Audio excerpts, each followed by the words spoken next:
ঐক্যবদ্ধ হয়ে সকল অফিসে নির্দেশনা জারি করুন, যাতে কক্সবাজারের মানুষ কোন পাসপোর্ট সহ কোন কিছুতে যাতে হয়রানির শিকার না হয়।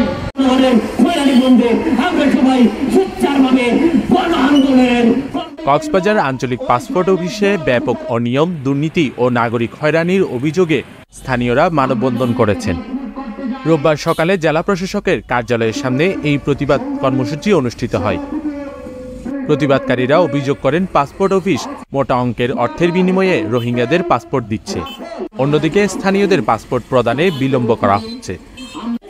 তারা আরও বলেন, দালালদের মাধ্যমে অতিরিক্ত অর্থ প্রদান ছাড়া পাসপোর্ট পাওয়া যাচ্ছে না। যদি আপনারা না করেন তাহলে আমরা কক্সবাজারের সাংবাদিক এই সংগঠনটি আমরা অতি সত্তর বসে আমরা বাস টার্মিনাল সহ কক্সবাজারের প্রতিটি মোড়ে 1 ঘন্টা সমস্ত গাড়িগুলো বন্ধ রেখে অবস্থান কর্মসূচি দিয়ে কক্সবাজারের সকল অনিয়ম দুর্নীতির বিরুদ্ধে আমরা কর্মসূচি ঘোষণা করতে বাধ্য হব ইনশাআল্লাহ।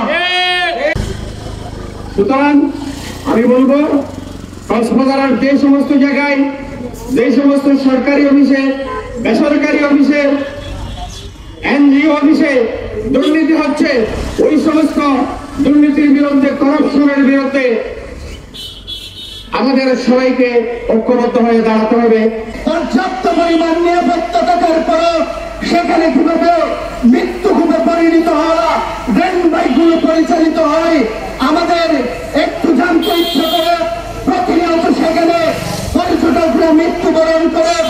মানববন্ধনে উপস্থিত ছিলেন জেলা আওয়ামী লীগের সাধারণ সম্পাদক মুজিবুর রহমান, সিএসএফ এর সভাপতি রুহুল আমিন শিকদার, জেলা ছাত্রলীগের প্রাক্তন সাধারণ সম্পাদক নুরুল আজিম কনক, সাংবাদিক মহসিন শেখ সহ বিভিন্ন শ্রেণী পেশার মানুষ।